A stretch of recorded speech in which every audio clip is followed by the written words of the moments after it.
11 वर्ष पूर्ण हो रहे हैं। तो कुल मिलाकर अगर हम देखें 11 वर्ष पूर्ण हुए और जो टारगेट रखा हुआ है उस टारगेट को आने में 22 वर्ष और हैं, यानी एकदम डबल पीरियड और उसमें बाकी है। 25 और 22 2047। अल्टीमेटली मोदी जी ने जो हमारे सामने एक विषय रखा है, बाय 2047 देश को विकसित भारत इस नाते से और हम देखना चाहते हैं। तो ये यात्रा लगातार सुखद बढ़ रही है और आने वाले 22 वर्षों में जितना काम हमने 11 वर्ष किया है उससे कई गुना मल्टीफोल्ड काम और भी करना है। और जब विकसित भारत बनाने की बात है तो विकसित भारत का मतलब है कि देश का आर्थिक स्थिति से हम दुनिया में एक अपना आंकड़ा छू सकें, और अगर आर्थिकी बढ़ानी है तो उसके लिए ट्रेड, उसके लिए इंडस्ट्री, उसके लिए इकोनॉमिक्स, लोगों का जीवन स्तर, सब प्रकार को ऊंचा उठाना होगा। और इन सब कामों में अगर किसी एक डिपार्टमेंट की महती भूमिका है तो वो है पावर डिपार्टमेंट की, अर्थात ऊर्जा, अर्थात बिजली। ये सभी क्षेत्रों का केंद्र बिंदु एक फैक्टर है और उसी बिजली के ऊपर पूरा ध्यान मोदी सरकार ने 2014 से ही और देना शुरू किया है। अगर मैं इन आंकड़ों के माध्यम से, क्योंकि चीज़ें आंकड़ों के माध्यम से ज़्यादा अच्छी प्रकार से समझी जा सकती हैं, तो उसमें चाहे हमारी जनरेशन है, हमारी ट्रांसमिशन है और हमारी डिस्ट्रीब्यूशन है, अगर उसी के आंकड़ों को ध्यान रखेंगे तो हमें पता लगेगा कि हम कितनी प्रोग्रेस कर रहे हैं, कितना हम आगे बढ़ रहे हैं। यदि मैं बात करता हूँ पीक डिमांड की, क्योंकि डिमांड हमारा बेसिस है जनरेशन का, तो डिमांड जितनी होगी जनरेशन उस हिसाब से बढ़ेगी। 2013-14 में ये डिमांड 130 गीगावाट थी, क्योंकि मेगावाट में फिगर बहुत बड़ी होती है इसलिए साधारणतया ये सारे फिगर्स गीगावाट में आएंगे। और अभी जो पीक डिमांड पिछले वर्ष 2024-25 में गई है वो 250 गीगावाट गई है, लगभग डबल। और हमने अनुमान लगाया था कि इस वर्ष का 24-25 का ये डिमांड 250 टॉप यानी गई है हमारी पीक डिमांड। 25-26 में ये डिमांड पीक डिमांड जा सकती है 270। और सामान्यतः ये शुरू के वर्ष के 2-3 महीनों में ही पीक डिमांड आती है। पिछले बार की पीक डिमांड 30 मई को आई थी, तो हमारा अप्रैल निकल गया, मई निकल गया है, जून निकल गया है। तो अभी तक जो ये पीक डिमांड, कल 9 जून को हाईएस्ट पीक डिमांड गई है, क्योंकि डेली इसका मेजरमेंट होता है, तो कल हाईएस्ट 241 गीगावाट गई है। जबकि हमारा तैयारी हमारी है, मैं इसको टारगेट नहीं कह सकता क्योंकि हमारे हाथ में नहीं होता, बहुत कुछ मौसम के हिसाब से होता है। तो इसलिए हमारी जो तैयारी है, अगर डिमांड 270 गीगावाट की जो एक्सपेक्टेड है वो आती है तो हम उसके लिए तैयार हैं। इसी प्रकार दूसरा एक आंकड़ा आपके सामने मैं रखूंगा कि जो एनर्जी शॉर्टेज है, क्योंकि डिमांड के बाद सप्लाई और शॉर्टेज 2013 में 4.2% ये शॉर्टेज रह गई थी, अर्थात उतना हम पूरा नहीं कर पाते थे जितनी डिमांड होती थी। पिछले वर्ष जब पीक डिमांड हुई थी उस समय ये कमी रह गई थी 0.1%, अर्थात 1000 में से 0.1% इतनी ही कमी रही थी। लेकिन पिछले 2 महीने के आंकड़े बताते हैं, अप्रैल और मई, ये हमारी डिमांड और जो सप्लाई है उसका गैप 0 हो गया है, अर्थात अब हम सफिशिएंसी की ओर बढ़ गए हैं कि आज जितनी डिमांड आती है उतनी हम पावर सप्लाई कर पाते हैं। There is no shortage onwards as I see. और हो सकता है कुछ समय के बाद हम पावर सरप्लस ये भी बनेंगे, तो पावर सरप्लस के नाते हमारे पास जो बिजली बचेगी उसका उपयोग क्या करेंगे, कैसे होगा, इसका विचार हम करेंगे। जो हमारी कुल इंस्टॉल्ड कैपेसिटी है वो कैपेसिटी 2013-14 में 249 गीगावाट थी, जो कि हमने इसको टारगेट किया और उसको पूरा कर लिया है। वो 475 गीगावाट 2024-25 में इस कैपेसिटी को हमने पूरा किया है, जो आने वाले समय में 526, इस वर्ष के अंत में ये 526 गीगावाट हम पूरी करेंगे, ऐसा हमारा टारगेट है। इसमें भी फॉसिल का जो हमारा 475 में फॉसिल का टारगेट है, अब 475 की बजाय रादर 472 है, क्योंकि एक हमारा जो प्लांट है कोल का और गैस का, दोनों लंबे समय से बंद थे, उनको हमने परमानेंटली डिस्कार्ड कर दिया है कि वो बंद रहेंगे, तो इसलिए हमारी जनरेशन कैपेसिटी लगभग 2.5 गीगावाट कम होकर के 472 हुई है, और जिसमें फॉसिल की 240 है और नॉन फॉसिल की 232 है। अर्थात नॉन फॉसिल और फॉसिल का जो परसेंटेज है वो 52-48 ये परसेंटेज है, और बहुत निकट भविष्य में हम 50 के पार नॉन फॉसिल यानी रिन्यूएबल एनर्जी हम 50 के पार पहुंचने वाले हैं। और मुझे आशा है कि हम इस वर्ष के अंत तक यानी दिसंबर 25 तक हम नॉन फॉसिल से आगे बढ़ जाएगी, 50% से आगे, जो एक अच्छा गुड साइन है towards diminishing this carbon dioxide emission. और इसी में एक चीज़ और जो मुझे जोड़नी है कि अगर दुनिया भर के देशों में कंपेयर करते हैं तो हम जो G20 के देश हैं उसमें हम 11 देश हमसे आगे हैं, नॉन फॉसिल में हम 12वें नंबर पर हैं G20 में, और बहुत जल्दी हम उनको कवर करने के लिए, हालांकि बहुत बड़ा गैप है, कुछ देश तो ऐसे हैं जो 85-88% आरई का उपयोग करते हैं, केवल 12-15% ही उनके यहाँ फॉसिल का उपयोग होता है। उस पर तो पहुंचना बड़ा कठिन है अभी, लेकिन 50% से पार करने का टारगेट जो मैंने बताया वो हमारा है। ये जहां तक पावर एक्सपोर्ट की बात है, 2013-14 में हम पावर को इंपोर्ट करते थे 3267 मेगावाट पावर, ये हमने 13-14 में इंपोर्ट की है नेट में, और जबकि 2023-24 में हम एक्सपोर्ट करने वाले हो गए 4665 मेगावाट हमने एक्सपोर्ट किया है।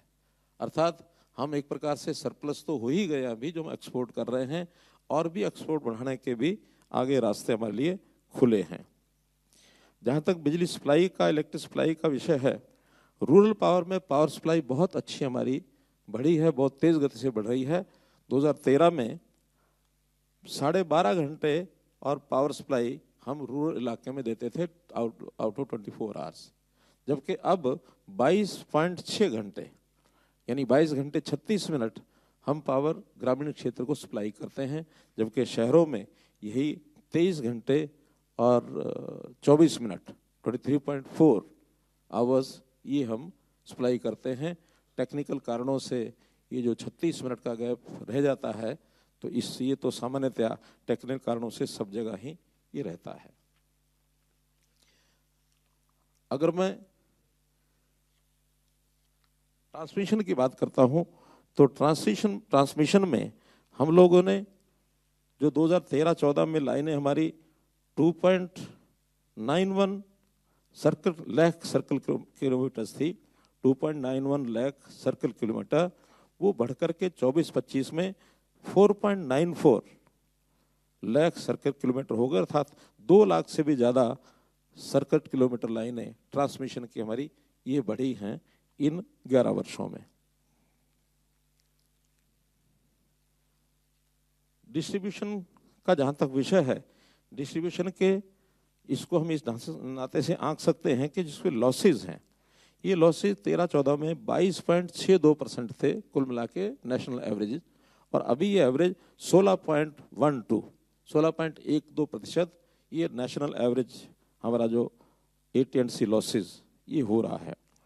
और जो हमारा रेवेन्यू गैप रह जाता था, ACS और ARR का जो गैप है, जिसको हम रियलाइज नहीं करते थे only because of decision of हमारे टैरिफ ऑर्डर जो होते थे उसके कारण से, वो 78 पैसे पर यूनिट ये हमारा उस समय गैप होता था 13-14 में, जो अब घट करके 24-25 में मात्र 10 पैसे पर यूनिट ये गैप रह गया है। इसमें भी एफिशिएंसी ये हमारी बढ़ी है।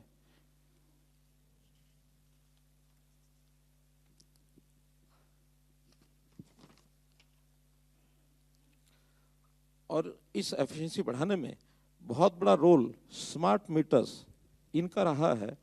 हमने स्मार्ट मीटर्स 2023 में लगाने शुरू किए थे, इसकी तुलना हम 2013-14 से नहीं कर सकते, उस समय स्मार्ट मीटर की कल्पना भी ऐसी नहीं थी।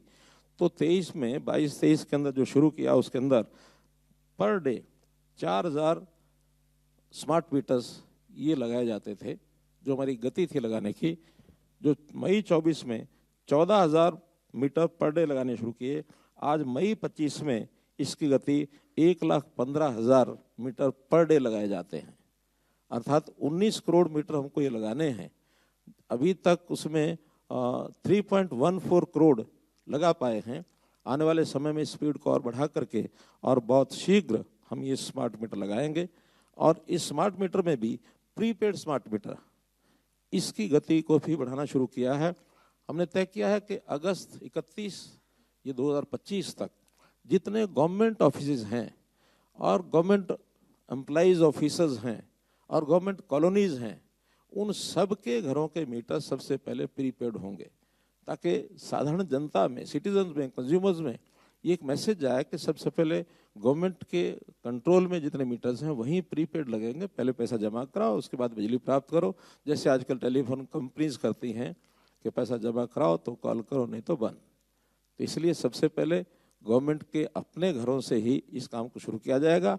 और इसके बाद जो बड़े लोड के कनेक्शंस हैं उनको भी नवंबर 2025 तक सभी को हम प्रीपेड करेंगे। और प्रीपेड करने से काफ़ी अच्छी मात्रा में जो पैसा है ये पहले इकट्ठा होगा, तो इन्वेस्टमेंट जो हमारी है उसके अंदर इसका उपयोग होगा।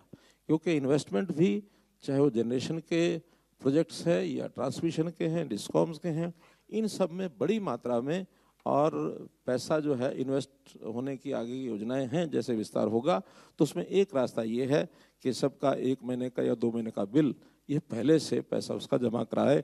और उसमें कुछ प्रदेशों ने अपनी कंसेशन देने की स्कीम्स भी शुरू की हैं। किसी ने 5% किया है, किसी ने 3% किया, किसी ने 2% किया। ये भी एक बड़ा लाभ कंज्यूमर को उसके माध्यम से होगा।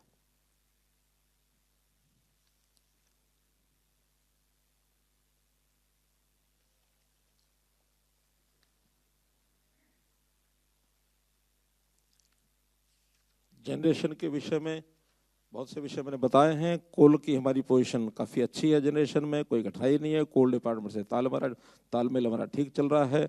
शक्ति पॉलिसी के माध्यम से योजनाएं पूरी बनाई जाती हैं।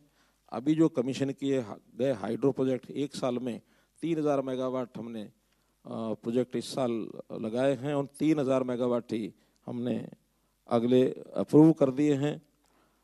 हमारी 2 कंपनियां NHPC, SJVN दोनों नवरत्ना स्टेटस इनको प्राप्त हुआ है, ताकि एक बहुत तेज़ गति से ऑटोनोमस होकर के काम करना शुरू करेंगे। जनरेशन में एक विषय और आपको बताना है कि न्यूक्लियर जो है इस पर हम फोकस कर रहे हैं, न्यूक्लियर पावर पर। न्यूक्लियर पावर अभी तक 8 गीगावाट के लगभग इसकी जनरेशन होती है। 15 गीगावाट के लगभग आगे के लिए और प्रोजेक्ट्स अप्रूव किए गए हैं। तो ऐसे 22-23 गीगावाट के आसपास की प्लानिंग हमारी है। लेकिन जैसा घोषणा की गई है कि 2047 तक 100 गीगावाट हमारा टारगेट है। तो 100 गीगावाट टारगेट करने के लिए अभी से प्लानिंग हमने की है, क्योंकि सामान्यतः जो समय है न्यूक्लियर प्रोजेक्ट्स में ही समय का अवधि उसमें ज़्यादा लगती है एस्टेब्लिश करने की। अभी तक 13 वर्ष की अवधि ऐसी आकी गई है कि जब एक बार कंसीव होता है कोई प्रोजेक्ट तो 13 वर्ष के बाद वो प्रोजेक्ट फाइनल होता है। हम प्रयत्न कर रहे हैं उस पर भी समय अवधि को कैसे घटाया जाए, उसकी क्लियरेंसेस कैसे हम जल्दी से जल्दी गवर्नमेंट की ओर से जो दी जानी है वो दी जा सके, फिजिबिलिटी उसको कैसे कर सकते हैं, उसके फील्ड का सर्वे जल्दी जल्दी कैसे कर सकते हैं। तो 13 वर्ष के बजाय ये 8 वर्ष 9 वर्ष आ करके और कैसे उन प्रोजेक्ट्स को भी जल्दी किया जाए। बहुत से प्रांतों ने ऑफर की है, जगह चिन्हित करनी शुरू कर दी है। हर प्रदेश जो सिस्मिक जोन 5 में नहीं है, ऐसे सब प्रदेशों में कम से कम एक न्यूक्लियर प्रोजेक्ट ज़रूर लगे। 4 में है, 3 में है, 2 में है, ताकि वहाँ कल को जब थर्मल पावर को हम थोड़ा उसमें निरुत्साहित करेंगे, कम करेंगे, तो थर्मल की जगह एक जिसको कहना चाहिए रिलायंट, जो एक परमानेंट पावर है 24/7, क्या कहेंगे, बेस लोड, तो उसमें थर्मल की बजाय उसको न्यूक्लियर की ओर हम ला सकें तो न्यूक्लियर को आगे बढ़ाना होगा, क्योंकि 2070 तक हमको नेट जीरो कार्बन का अगर अपना टारगेट पूरा करना है तो 2035 के बाद थर्मल नहीं लग पाएंगे और उसके जगह न्यूक्लियर लगने शुरू हों, ताकि वो जो कमी है थर्मल वाली उसको वहाँ से हम पूरा कर सकें। थर्मल के कुछ चैलेंजेस हैं, उन चैलेंजेस को भी हम एक एक करके दूर कर रहे हैं। एक ज्वाइंट कमेटी बनी है मिनिस्ट्री ऑफ पावर की, डिपार्टमेंट ऑफ एटॉमिक एनर्जी की, मिनिस्ट्री ऑफ पावर, और ये कमेटी जो है इन सारे चैलेंजेस को दूर करने के लिए और काम कर रहे हैं। इस बार के बजट में 20,000 करोड़ रुपया और थर्मल न्यूक्लियर पावर के लिए ये अनाउंस किया गया है, जिसमें स्मॉल मॉड्यूल रिएक्टर ये सब लग पाएंगे और इंडियन टेक्नोलॉजी के माध्यम से हम भारत स्मॉल रिएक्टर्स BSR इसको भी एक्सप्लोर कर सकें। और इसमें प्राइवेट सेक्टर को भी लाने की योजना बनी है कि प्राइवेट सेक्टर भी न्यूक्लियर पावर में आए और आगे बढ़ सके।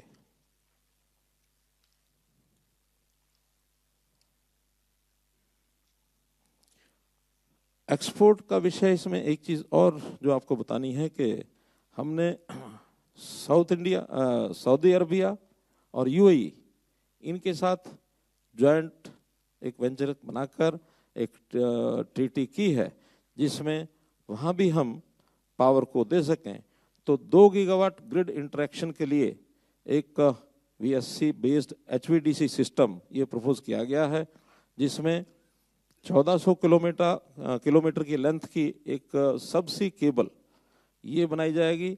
और इसी प्रकार से ये सऊदी अरबिया के साथ है और UAE के साथ इसमें भी 2 गीगावाट कैपेसिटी प्रपोज की गई है, जो 1600 किलोमीटर की एक ट्रांसमिशन सबसी केबल इसको भी बनाने का एक प्रपोजल किया है, जिसमें कुल मिलाकर के 80,000 करोड़ रुपए के लगभग दोनों देशों के साथ 90,000 है, 47,000 करोड़ रुपया सऊदी अरबिया और 43,000 करोड़ रुपया UAE। तो ऐसा 90,000 करोड़ रुपए के एक ग्रिड इंटरकनेक्शन का ये जो प्रोजेक्ट है इसका भी MOU किया है, जो आगे जाकर के हमको एक रिजल्ट ये देगा। डिस्ट्रीब्यूशन में RDSS की बहुत बड़ी प्रगति हमने की है। इस RDSS का अभी 1.3 लाख करोड़ रुपए का जो बजट सैंक्शन हुआ था उसके अंदर काम होने शुरू हुए हैं। जैसा मैंने स्मार्ट मीटर की बात बताई है, वो भी RDSS के अंतर्गत हो रही है।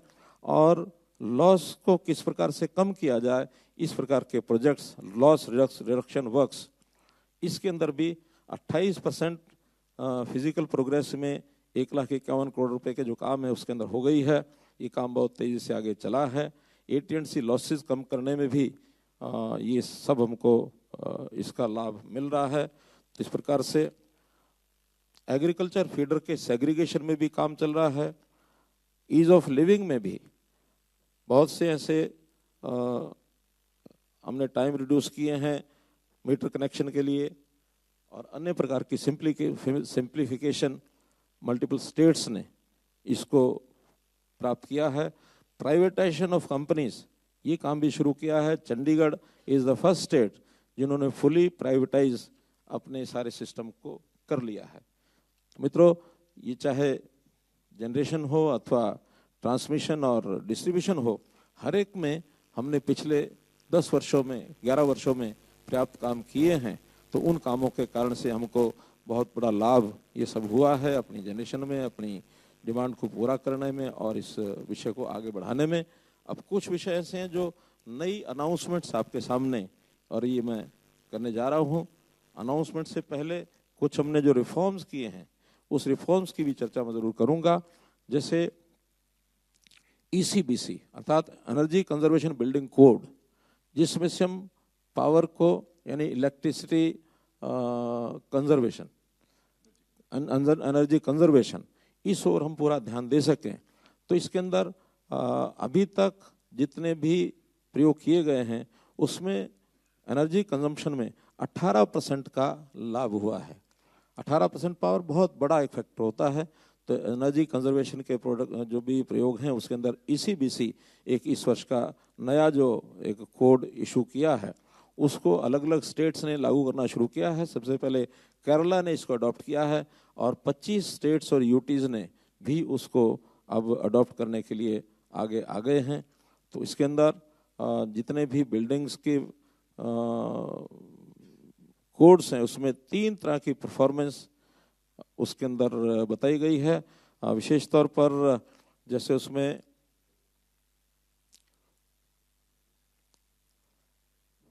बिल्डिंग कोड्स में जैसा बिल्डिंग्स को कीपिंग दम कूलर इन समर्स, यानी गर्मियों में कैसे मकान ठंडा रहे और सर्दियों में कैसे अपने आप उसमें वार्मर यानी गर्मी महसूस होती रहे, उसके अंदर पावर की कंजम्पशन कम हो सके।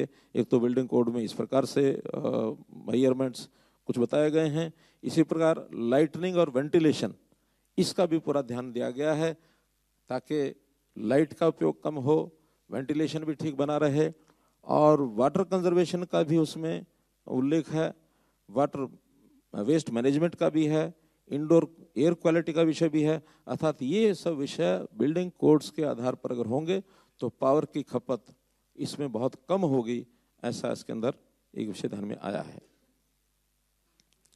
अभी तक 3500 प्लस बिल्डिंग्स ने ईसीबीसी जो कंप्लायंस है वो की है, क्योंकि ये कमर्शियल बिल्डिंग्स के ऊपर पहले लागू कर रहे हैं जहां इस प्रकार की पावर की खपत ज़्यादा होती है।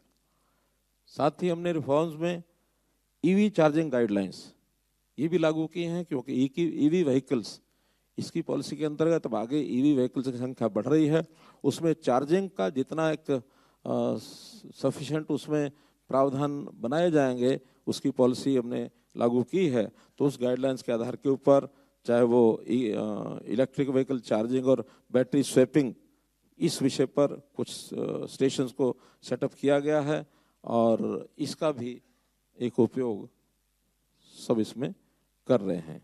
जहाँ तक एयर कंडीशंस की स्टैंडर्डाइजेशन, टेम्परेचर स्टैंडर्डाइजेशन, ये भी एक नया प्रयोग, नया एक प्रावधान ये किया जा रहा है। इसको बहुत जल्दी लागू करने जा रहे हैं। अब एसी का जो टेम्परेचर स्टैंडर्डाइजेशन है 20 डिग्री से 28 डिग्री रहेगा, यानी 20 डिग्री से नीचे हम उसकी कूलिंग नहीं कर सकेंगे और 28 डिग्री से ऊपर वार्मिंग नहीं कर सकेंगे। इस प्रकार का एक पहली बार इस प्रयोग को किया जा रहा है। बहुत से देश ऐसे हैं, अभी बहुत से जो लोग बताते हैं कि जापान में ये 26-27 डिग्री के आसपास स्टैंडर्डाइज किया हुआ है और इटली बता रहे थे 23 डिग्री इटली में किया हुआ है। जिन देशों को हम बहुत ज़्यादा अपने से आगे मानते हैं, फॉरवर्ड मानते हैं और पता नहीं है वहाँ लोग बहुत कुछ आगे करते हैं, वहाँ इस प्रकार के स्टैंडर्ड हैं और हमने अभी डरते डरते उसको 20 डिग्री किया है। इसका एक अनुभव आने के बाद इसको आगे भी विचार किया जाएगा और मुझे लगता नहीं है कि 20 डिग्री से नीचे कोई करके सोता होगा। सर्वे में तो ये है कि अभी भी लोग कहते हैं इसको 24 अभी कर दें, लेकिन कुछ लोगों की चिल्लाटना शुरू हो जाए, इसलिए 20 से 28 उसको नॉर्म्स को हमने तय किया है। सिक्योरिटी के नाते साइबर सिक्योरिटी एक बहुत बड़ा विषय पावर डिपार्टमेंट में आ गया है। साइबर सिक्योरिटी का पावर सेक्टर में हर लेवल पर, चाहे जनरेशन के प्रोजेक्ट्स हों, चाहे हमारे ट्रांसमिशन के हों या हमारे डिस्कॉम्स के हों, उन सभी प्रोजेक्ट्स में हर प्रकार से सावधानी बरतने के लिए साइबर सिक्योरिटी का जो डिपार्टमेंट है इसको मजबूत कर रहे हैं और इसमें भी खास करके जो इम्पोर्टेड आइटम्स हैं जिन जिन प्रोजेक्ट्स में लगती हैं उसके ऊपर विशेष ध्यान किया जा रहा है, क्योंकि कोई भी शरारत करके किसी प्रकार का साइबर अटैक वो कर सकता है। अभी आपकी जानकारी के लिए बता रहा हूँ कि जो ऑपरेशन सिंदूर के समय बहुत बड़ी संख्या में और हमारे सारे सिस्टम पर अटैक हुए हैं, लेकिन साइबर सिक्योरिटी सिस्टम ऐसा मजबूत है कि हर एक अटैक को हमने उसको काउंटर किया है और किसी प्रकार को कोई नुकसान होने की बात ये न आई है न कभी आने दी जाएगी। इंडियन कार्बन मार्केट, चूँकि कार्बन डाइऑक्साइड एमिशन का विषय ये देश और दुनिया में बहुत गंभीरता से इसको विचार किया जा रहा है कि कैसे हम कार्बन डाइऑक्साइड एमिशन को कम करें। तो एनडीसी के माध्यम से एक कमिटमेंट सब देशों ने अपने आप कमिटमेंट की है, दी है। 2070 में नेट जीरो भारतवर्ष हो, ऐसी कमिटमेंट हमारी है। हालांकि कुछ देशों की इससे पहले की भी है, और उसमें से कुछ देश ऐसे भी हैं जो उसमें से भागने भी लग गए हैं। उसमें उदाहरण के लिए अमेरिका ने बहुत जल्दी करके 2050 बताया, और अमेरिका सबसे पहले भाग रहा है उसमें से कि नहीं, हम 2050 तक पूरा नहीं कर पाएंगे, क्योंकि उनके यहाँ रिन्यूएबल एनर्जी, हम उनसे आगे हैं, वो हमारे से भी कम है। हम 48% पर पहुंच गए हैं, वो भी 41% के आसपास है आरई में। वो फॉसिल ही ज़्यादा, गैस की सप्लाई उनके यहाँ बहुत ज़्यादा है, तो इसलिए अब उसमें से वो टिके रहेंगे नहीं रहेंगे। लेकिन ह्यूमैनिटेरियन ग्राउंड के ऊपर भी अगर देखा जाए तो कार्बन डाइऑक्साइड का एमिशन जल्दी जल्दी समाप्त होना चाहिए, इस ओर सब बढ़ रहे हैं। और उसमें कंपटीशन पैदा करने के लिए जो कार्बन क्रेडिट्स हैं, जो कार्बन क्रेडिट्स को मेंटेन कर पाएंगे अपने हिसाब से कार्बन डाइऑक्साइड को, और उससे अच्छा परफॉर्म करेंगे, उनको कार्बन क्रेडिट्स उपलब्ध होंगे। जो नहीं कर पाएंगे उनको एक प्रकार से कार्बन क्रेडिट मार्केट से खरीदने पड़ेंगे, ताकि एक कंपटीशन पैदा करने के लिए जो एक स्टैंडर्डाइजेशन किया गया है, उस स्टैंडर्डाइजेशन में भी कार्बन मार्केट हम जो अपने बना रहे हैं, अभी तक विदेशों के अंदर कार्बन मार्केट ये चाइना है, यूरोपियन यूनियन है, वहीं ये कार्बन मार्केट ज़्यादा प्रचलित हैं। लेकिन हम अपनी बना लेंगे, जून 26 तक अपनी कार्बन मार्केट एस्टेब्लिश कर लेंगे, ताकि फिर उसमें जो स्टेट्स हैं जो आरपीओस को पूरा नहीं कर पाएंगे, उनको भी एक फाइन के तौर पर जो उसकी पूर्ति करनी होगी आरपीओ की, तो कार्बन क्रेडिट्स को खरीदना पड़ेगा। जो स्टेट्स आरई में अपने टारगेट से अच्छा कर लेंगे, उनको कार्बन उपलब्ध होंगे, तो कार्बन क्रेडिट बेच भी पाएंगे। इस प्रकार इंडस्ट्री के नाते भी ये सब लोग कार्बन एमिशन के नाते से, एक हेल्दी कंपटीशन के नाते कार्बन क्रेडिट इसका मार्केट का उपयोग जो है ये सब कर पाएंगे। अब जो अनाउंसमेंट्स की बात मैं कह रहा हूं, उसमें जनरेशन के नाते से अभी आरई हमारे यहाँ पर्याप्त उसकी जनरेशन हो रही है, लेकिन चाहे सोलर हो चाहे विंड हो, ये एक टाइमली हमारे पास जनरेशन उसकी उपलब्धता है। सूर्य के समय सोलर मिलेगी, हवा चलते हैं समय विंड मिलेगी, 24 आवर्स नहीं है, तो इसको 24 की आवर्स की उपलब्धि के लिए स्टोरेज फैक्टर को ही हम प्रमोट कर रहे हैं, चाहे वो पीएसपी है अथवा बैटरी स्टोरेज है, उसको प्रमोट करने के लिए उसके अंदर वीजीएफ का प्रावधान पहले भी किया गया है। पहले बस इसके लिए 13.2 गीगावाट का इम्प्लीमेंट प्रोग्राम जो कर रहे हैं वो 13.2 गीगावाट है। एडिशनल 30 गीगावाट आवर्स, ये भी नई योजना हम दे रहे हैं, जिसके अंदर 33,000 करोड़ रुपया और ये इन्वेस्टमेंट इसके अंदर आएगी। और इसमें वीजीएफ की अमाउंट क्या होगी? 5,400 करोड़ रुपया वीजीएफ की अमाउंट जो सरकार जो है इन प्रोजेक्ट्स के लिए देगी। तो इस प्रकार से एक नया प्रावधान ऐसे जो बैटरी स्टोरेज के लिए जितने भी एंटरप्रेन्योर्स आएंगे उनके लिए लाभ दिया जाएगा। बहुत बड़ी मांग थी, उसको आज हम पूरा कर रहे हैं। ट्रांसमिशन के लिए, ट्रांसमिशन में इंट्रास्टेट ट्रांसमिशन सिस्टम को कैसे सुधारा जाए, तो उसको लेट पेमेंट सरचार्ज रूल्स के अंतर्गत इसको लाया गया है, ताकि वो इंटरस्टेट ट्रांसमिशन सिस्टम को और मजबूत कर सकें। ज़्यादा प्राइवेट इन्वेस्टमेंट जो है इस इन्वेस्टमेंट में इंट्रास्टेट ट्रांसमिशन में आएंगे। अभी तक इंटरस्टेट ट्रांसमिशन में बहुत लोग आते थे, लेकिन इंट्रास्टेट में वो नहीं आते थे। इंट्रास्टेट में उनको अट्रैक्ट करने के लिए हमने intrastate transmission late payment surcharge ये रूल्स बनाए हैं, ताकि उनको उसमें लाभ हो सके। ऐसे ही राइट ऑफ वे, जमीन प्राप्त करने के लिए ट्रांसमिशन लाइंस के लिए बहुत कठिनाई आती थी, क्योंकि किसान की जमीन के रेट कुछ होते थे, डिपार्टमेंट प्राइवेट अथवा हमारे अपने सरकारी डिपार्टमेंट जो ऑफर करते थे वो काफ़ी कम पैसा होता था। उसके हमने रूल्स चेंज किए हैं कि अब जो कलेक्ट्रेट है, उस कलेक्ट्रेट की बजाय उनको पैसा कंपनसेशन गिरने के लिए, और मैंने मार्केट रेट का आधार बनाया है, और मार्केट रेट को एजेंसीज के माध्यम से, थर्ड पार्टी एजेंसीज के माध्यम से एवेल्यूट कराया जाएगा। उससे उनको पर्याप्त और जो है पैसा मिलेगा।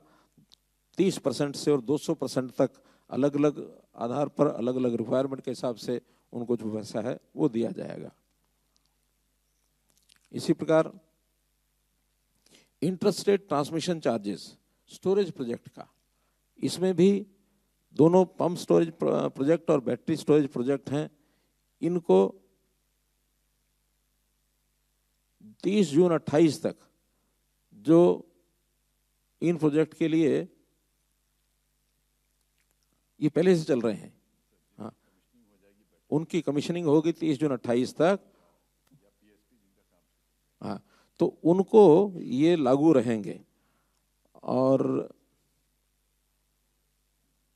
This extension will support the development storage needed to meet the country's requirement, यानी इनको स्टोरेज के माध्यम से दूसरे स्थानों पर जितनी भी पावर को भेजना पड़ेगा इंटरस्टेट ट्रांसमिशन के माध्यम से, वो वेवर जो है इनको चार्जेस का ये मिलेगा। एक नया ट्रांसमिशन के अंतर्गत ही नया फैक्टर जो आप सामने ला रहे हैं, चूंकि पावर की जितनी इवैक्यूएशन है वो बढ़ती जा रही है, ट्रांसमिशन की बहुत ज़्यादा ज़रूरत है, तो उसके लिए ट्रांसमिशन लाइंस जितनी बढ़ती जा रही हैं उतना ही राइट ऑफ वे भी उपयोगी यानी ज़्यादा काम आ रहा है। और अभी तक 765 केवी की लाइनें मैक्सिमम चलती थी, इससे हाई वोल्टेज की लाइनें हमारे पास नहीं थी। और कुछ देशों ने जो 1100 केवी की लाइनें, खास करके चाइना, यूएसए और ऐसे जो बड़े देश जहां रिक्वायरमेंट ज़्यादा है उन्होंने लगा रखी थी, हम भी अब 1100 केवी लाइन पर जा रहे हैं। 1100 केवी की लाइन, इसको हमने अप्रूव कर दिया है। और जो 2034 तक जितनी भी 9 लाइनें हैं उनको आइडेंटिफाई किया है, 2034 तक उनकी डेवलपमेंट हो जाएगी, ताकि उसमें हाई वोल्टेज की लाइनों से जितनी पावर है उसी लाइन में ज़्यादा पावर को ट्रांसमिट कर सकेंगे, ज़्यादा पावर को हम इवैक्यूएट कर सकेंगे कम स्पेस को घेरते हुए। तो एक नई ये जो डेवलपमेंट है ये आपको इसमें बताई जा रही है।